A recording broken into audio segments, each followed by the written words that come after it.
सुबह के 8:30 बज गए हैं और ये महारानी अभी तक सो रही है अपने कमरे में आराम से। ना जाने हमारी किस्मत में क्या लिखा था जो ये हमारे मत्थे मर गई थी। देखती हूँ इसको जगाती हूँ, नहीं सोती रहेगी।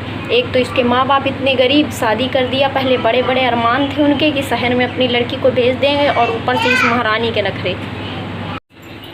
अरे ओ महारानी, उठोगी कि 12 बजे तक सोती ही रहोगी? समय का तुम्हें कुछ ख्याल है कि नहीं, या हम सबको भूखा मारने का इरादा है आज? मम्मी जी, आज मेरी तबीयत कुछ ठीक नहीं लग रही। आज मेरे सर में बहुत दर्द हो रहा है। क्या तबीयत खराब है? बीमार हो गई? बीमार तो होना ही था। जब अपने मायके में चपड़ चपड़ बतियाती हो तब बीमार नहीं होती हो। सुबह तुम्हारा रोज का ही ड्रामा रहता है। कभी तुम्हारा पेट दर्द होगा, कभी तुम्हारा सर दर्द होगा, कभी तुम्हारी आंखें फटेंगी, और होगा क्या? गरीब घर की बहू लाने से यही होता है। एक तो ना तुम्हारे घर वालों ने रत्ती भर पैसे दिए, ऊपर से मर दिया हमारे मत्थे तुम्हें खिलाने के लिए कि लो इसको खिलाओ पिलाओ। अभी बीमारी का नाटक छोड़ो और जल्दी से जाओ, सब लोगों के लिए नाश्ता तैयार करो। ऐसा क्यों बोल रही हैं? आपने जो भी मांगा वो तो दिया है मेरे पिताजी ने, फिर भी।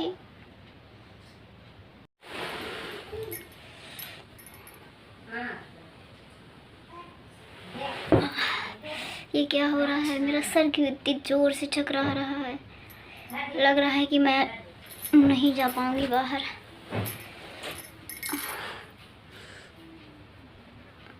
बेटा उठो, 10 बज रहे हैं, अभी तक सो रही हो। मम्मी, आज मेरी तबीयत ठीक नहीं लग रही है। बुखार जैसे हो रहा है, सर में दर्द बहुत है। दर्द हो रहा है? ओह, मेरी बिटिया का सर दर्द हो रहा है। लाओ मैं सर दबा दूँ तुम्हारा। अरे लाओ मैं दबा दूँ। नहीं माँ, रहने दो, सर मत दबाओ। मैं थोड़ी देर आराम कर लेती हूँ, अपने आप ठीक हो जाएगा। चलो ठीक है, उठ जाओ। उठ के फ्रेश होके दवा खा लेना, तुम्हारा सर दर्द ठीक हो जाएगा। अगर नहीं ठीक हुआ तो बाद में मैं तुम्हारे सर पे तेल लगा के मालिश कर दूँगी, ठीक है? थोड़ी देर आराम कर लो। और सोना, क्या हुआ? लेटी हो आज तुम? तबीयत नहीं सही लग रही क्या? कुछ नहीं यार, आज थोड़ी तबीयत नहीं सही लग रही। रहने दो, तुम आराम कर लो, ठीक है? मैं जाके सबके लिए नाश्ता और चाय बनाया दे रहा हूँ। नहीं यार, आप रहने दो। मैं जा रही हूँ, जाके सबके लिए थोड़ा नाश्ता बना दूँ, उसके बाद फिर देखा गया है। आप यहीं रहो। अच्छा ठीक है, तुम जाओ।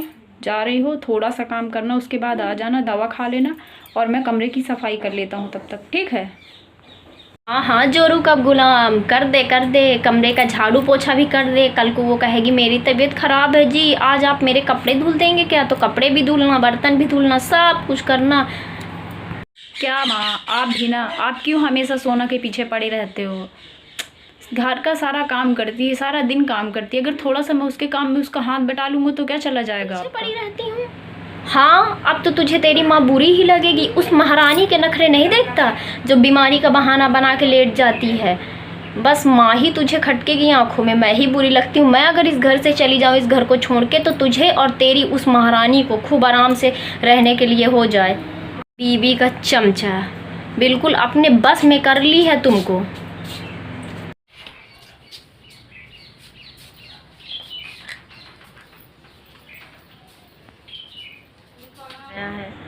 आज हो सकता है इनका फ़ोन आए। कल ये बोल रहे थे कि कल मैं फ़ोन करूँगा तुम्हें ले जाने के लिए, मम्मी से बात करूँगा। लेकिन मैं सच बताऊँ, मेरा तो वहाँ जाने का बिल्कुल भी मन नहीं है। उस घर में इतना काम पड़ता है, इतना काम पड़ता है। मैं इनसे बोल दूँगी कि जब तक बंटवारा नहीं करेंगे, मुझे अलग लेके नहीं रहेंगे, तब तक तो भाई मैं उस घर में नहीं जाऊँगी। और मम्मी से बोल दूँगी अभी मना कर दे, तो अभी वो मुझे लेने ना आए, फिर मैं उनको बोलूँगी। मम्मी की बात मान जाएंगे, वो सारी बातें मानते हैं मेरी, मेरे इशारों पे नाचते हैं। मैंने उनको अपनी उंगलियों पे नचा रखा है। मेरा भी नाम गुड्डी है। चलिए ठीक है, अब मैं चलती हूँ। हाँ, देखती हूँ जाके उस महारानी ने क्या किया, आज खाने पीने में क्या बनाया है, क्या नाश्ते में बनाया है। दीदी कितना गलत सोचती है मेरे बारे में, जबकि कि मैं ऐसी तो हूँ ही नहीं, और ना ही मैंने ऐसा कभी किया है जैसा वो मेरे बारे में बोलती हैं। ये लोग क्यों नहीं मेरे साथ अच्छे से रहते, अच्छा बर्ताव करते।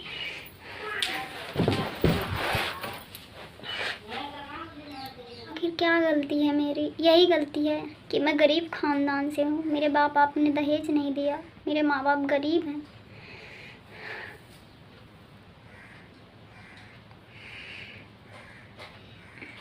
क्या गरीब घर की लड़कियों को ऐसे ही सज़ा मिलती है?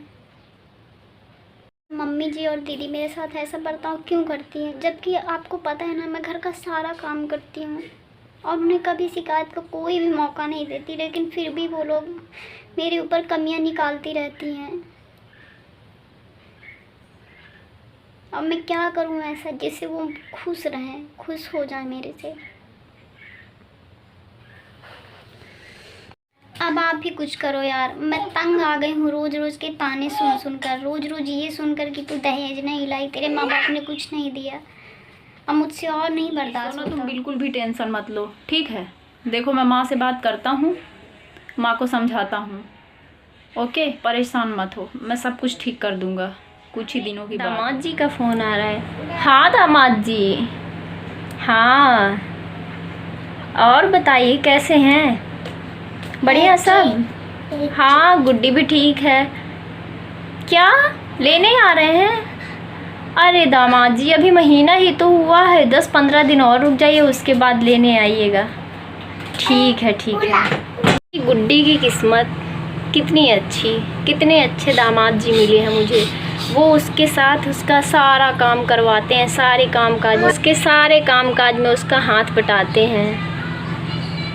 कितनी लकी है ना मेरी गुड्डी। मैंने बोला उनसे कि 2-4 दिन और रुक जाने दीजिए, कितनी जल्दी मान गए। जाती हूँ उस महारानी को देखने क्या किया उस मंथरा ने। माँ, आप सोना के साथ ऐसा बर्ताव क्यों करते हो? सोना कितना काम करती है, घर का सारा काम करती है, आप उसे पल पल ताने देते हो। और बड़ी दीदी वो भी पल पल ताने देती हैं उसको, वो भाभी है उसकी। चलिए ठीक है, उसे नहीं पसंद करती दीदी तो ना पसंद कर ले, लेकिन ये पल पल ताने देने वाली कौन सी बात होती है? वो घर का सारा काम करती, इतनी मेहनत करती, उसके बाद भी उसे क्या मिलता है? और वो कभी भी पलट कर किसी को एक जवाब नहीं देती। मैं कुछ बोलूँगा माँ तो आपको बुरा लगेगा, पर जिस तरह दीदी हैं आपके लिए, उसी तरह वो भी तो किसी के घर की बेटी है, किसी की लाडली बहू है। दीदी को तो आप बोलते हो उसे ये करना नहीं आता, वो करना नहीं आता, ये नहीं कर पाती मेरी बेटी, वो नहीं करेगी, पर उसको आप पता नहीं। मैं क्या कहूँ, मैं भी इन रोज़ रोज़ के झगड़ों से, रोज़ रोज़ के तानों से तंग आ गया हूँ। अगर आप ऐसे ही उसे परेशान करोगे, उसे ऐसे ही टॉर्चर करोगे तो मैं उसे यहाँ से लेके कहीं दूर चला जाऊँगा, फिर देख लेना आप। बेटा तुम सही कह रहे हो, मुझे बहू के साथ ऐसा बर्ताव नहीं करना चाहिए। कितनी अच्छी है वो, घर का सारा काम करती है, लेकिन मैंने उसकी कभी कदर नहीं की। मुझे माफ़ कर देना, मुझसे बहुत बड़ी गलती हो गई। मैंने कभी अपने घर की लक्ष्मी की कदर नहीं की। हो सके तो मुझे माफ़ कर देना। पता नहीं ये मैं क्या कर रही थी, दहेज के चक्कर में ना जाने मैंने तुम्हें कितना प्रताड़ित किया। हो सके तो मुझे माफ़ कर देना। और आप सबसे भी मैं एक अन्य निवेदन करती हूँ कि कभी भी अपने घर की लक्ष्मी को इस तरह परेशान मत करें, क्योंकि आज के समय में बहुत सारे लोग हैं जो अपनी बहुओं की इज्जत सिर्फ इसलिए नहीं करते क्योंकि उनके माँ बाप गरीब होते हैं और वो उन्हें दहेज नहीं दे पाते। ये तो बहुत खुशी की बात है कि तुम्हें सब कुछ समझ में आ गया और अब हम लोग बहुत अच्छे से साथ साथ खुशी के साथ रहेंगे। चलिए अब हम भी चलते हैं, और चलने के पहले आपको एक बात बताए दे रहे हैं। अगर आपको हमारा यह वीडियो अच्छा लगा हो तो प्लीज़ हमारे चैनल को सब्सक्राइब और कमेंट में अपनी राय ज़रूर दें। धन्यवाद।